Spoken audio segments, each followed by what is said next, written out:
Voter జాబితాల ప్రత్యేక ముమ్మర సవరణ రెండవ దశను 9 రాష్ట్రాలు 3 కేంద్ర పాలిత ప్రాంతాల్లో కేంద్ర ఎన్నికల సంఘం చేపట్టనుంది. ఈ విషయాన్ని ప్రధాన ఎన్నికల కమిషనర్ జ్ఞానేష్ కుమార్ ప్రకటించారు. గోవా, ఛత్తీస్గఢ్, గుజరాత్, కేరళ, మధ్యప్రదేశ్, ఉత్తరప్రదేశ్, రాజస్థాన్, పశ్చిమ బెంగాల్, తమిళనాడు రాష్ట్రాలతో పాటు కేంద్ర పాలిత ప్రాంతాలైన అండమాన్ నికోబార్ దీవులు, పుదుచ్చేరి, లక్షద్వీప్లలో వెంటనే ఈ కసరత్తు చేపట్టనున్నామని తెలిపారు. దాదాపు 60 కోట్ల మంది పౌరుల భవిష్యత్తును ప్రభావితం చేయబోయే ఈ ప్రత్యేక ముమ్మర సవరణ ఏంటి, ఎక్కడ మొదలైంది, ఏ పత్రాలు కావాలి?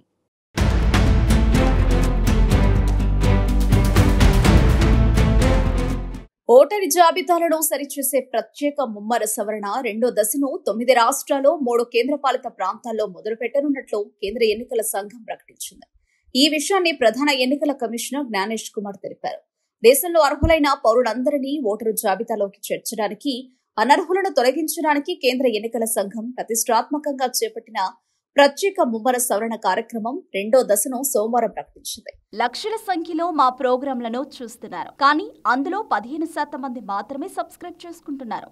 దయచేసి iNews ఛానల్ను సబ్స్క్రైబ్ చేయండి. బెల్ బటన్ పై క్లిక్ చేయడం మర్చిపోకండి. Thank you.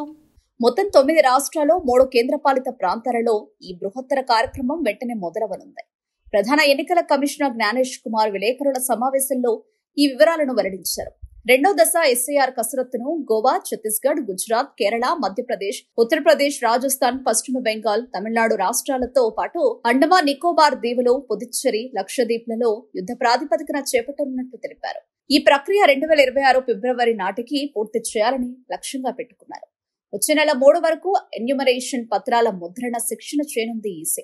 నవంబర్ 4 నుంచి డిసెంబర్ 4 వరకు ఇంటింటికి వెళ్లి ఓటర్ల నమోదు, డిసెంబర్ 9న ముసాయిదా ఓటరు జాబితాల ప్రచురణ, డిసెంబర్ 9 నుంచి 2026 జనవరి 8 వరకు అభ్యంతరాల స్వీకరణ, డిసెంబర్ 9 నుంచి 2026 జనవరి 31న వీటి విచారణ, పరిశీలన చేయనున్నారు.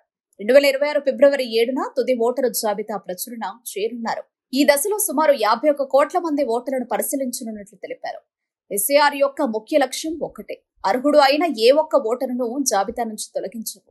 అదే సమయంలో అర్హులైన ఓటర్లే జాబితాలో ఉండేలా పగడ్బందీగా చూస్తామని, ఒకవేళ ఎవరి పేరైనా తొలగిస్తే వారికి తప్పనిసరిగా అప్పీలు చేసుకునే అవకాశం ఉంటుందని, తొలగించిన పేర్ల వివరాలను స్థానిక కార్యాలయాల్లో ప్రదర్శిస్తామని ఎన్నికల కమిషనర్ జ్ఞానేష్ కుమార్ స్పష్టం చేశారు.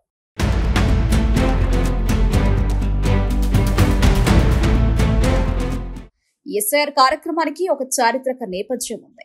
స్వాతంత్ర్యం వచ్చిన తర్వాత దేశంలో ఇప్పటి వరకు కేవలం 9 సార్లు మాత్రమే ఇటువంటి ముమ్మర సవరణలు జరిగాయి. చివరిసారిగా 2002 నుంచి 2004 మధ్యకాలంలో జరిగింది. దాదాపు 2 దశాబ్దాల తర్వాత ఈ భారీ కసరత్తును ఈసీఐ తిరిగి చేపట్టింది. ఎస్ఐఆర్ యొక్క తొలి విడత ఇటీవల బీహార్ రాష్ట్రంలో విజయవంతంగా పూర్తయింది. బీహార్లో తొలి విడతలో ఒక్క అప్పీలుకు అవకాశం లేకుండా ప్రక్రియ పూర్తి చేస్తామని జ్ఞానేష్ కుమార్ తెలిపారు. అయితే బీహార్లో ఎస్ఐఆర్ తర్వాత 65 లక్షల మంది కొత్త ఓటర్ల జాబితాలో చేరారు, కానీ ఒక్క ఓటరును తొలగించకపోవడంపై ప్రతిపక్షాలు కొన్ని ప్రశ్నలు లేవనెత్తాయి. 2026లో తమిళనాడు, పుదుచ్చేరి, కేరళ, పశ్చిమ బెంగాల్లో అసెంబ్లీ ఎన్నికలు జరగనున్నాయి. ఈ నేపథ్యంలో ఈ రాష్ట్రాలలో ఎస్ఐఆర్ ప్రాధాన్యత పెరిగింది.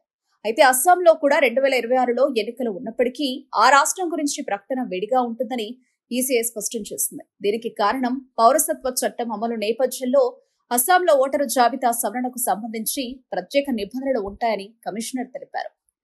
ఎస్ఐఆర్ ప్రక్రియలో ఈసీఐ తీసుకున్న మరో కీలక నిర్ణయం ఏమిటంటే పత్రాల సమర్పణలో ఆధార్ను చేర్చడం.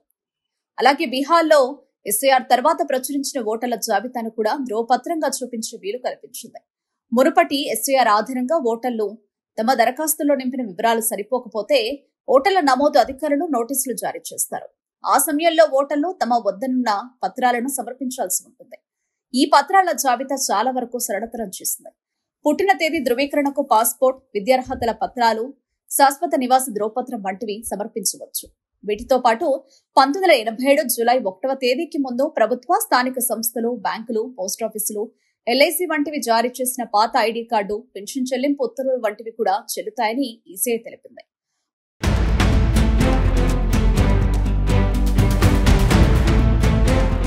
ప్రత్యేకించి 12 రాష్ట్రాల్లోని ఒక వ్యక్తి బీహార్ ఓటర్ల జాబితాలో తమ తల్లిదండ్రుల పేర్లను చూపిస్తే అప్పుడు పుట్టిన తేదీ ధ్రువపత్రం మినహా పౌరసత్వ ధృవీకరణకు ఎలాంటి పత్రాలు ఇవ్వాల్సిన అవసరం లేదని ఈసీఐ పెద్ద ఉపశమనం కల్పించింది.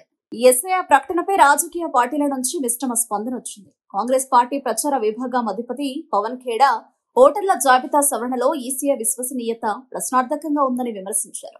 బీహార్లోని తొలి దశ ఎస్ఐఆర్ పై లేవనెత్తిన ప్రశ్నలకు ఇంతవరకు సమాధానాలు రాలేదని, ఓటర్లు గాని విపక్షం గాని సంతృప్తి వ్యక్తం చేయడం లేదని పేర్కొన్నారు.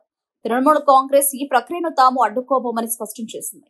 అయితే ఈ సవరణ పేరుతో అర్హులైన ఓటర్లను తొలగించడానికి ఎలాంటి ప్రయత్నం జరిగినా దాన్ని ప్రజాస్వామ్యయుతంగా అడ్డుకుంటామని గట్టిగా హెచ్చరించింది. బీజేపీ ప్రతిపక్షాల విమర్శలను తీవ్రంగా ఖండించింది. ఎన్నికల్లో వరుస ఓటములకు సాకులు వెతుక్కోవడంలో భాగంగానే ప్రతిపక్షాలు ఎస్ఐఆర్ను తప్పుపడుతున్నాయని బీజేపీ అధికార ప్రతినిధి షేజాద్ పూనావాలా ఆరోపించారు. విపక్షాలను అసంతృప్త ఆత్మల మందగా అభ్యర్థించారు. కొన్ని రాష్ట్రాల్లో సవరణ చేపట్టాలని డిమాండ్ చేసిన వారే ఇప్పుడు ఈ ప్రక్రియను తప్పుపట్టడం వారి కపట బుద్ధికి నిదర్శనమని విరుచుకుపడ్డారు. మొత్తం మీద రానున్న నెలల్లో ఈ 12 ప్రాంతాల్లో ఓటరు జాబితాల కసరత్తు ముమ్మరంగా జరగనుంది. ఓటు హక్కు ఉన్న ప్రతి పౌరుడు ఈ అవకాశాన్ని సద్వినియోగం చేసుకుని తమ వివరాలు జాబితాలో సరిగ్గా ఉన్నాయో లేదో తనిఖీ చేసుకోవాలని ఈసీఐ కోరుతోంది.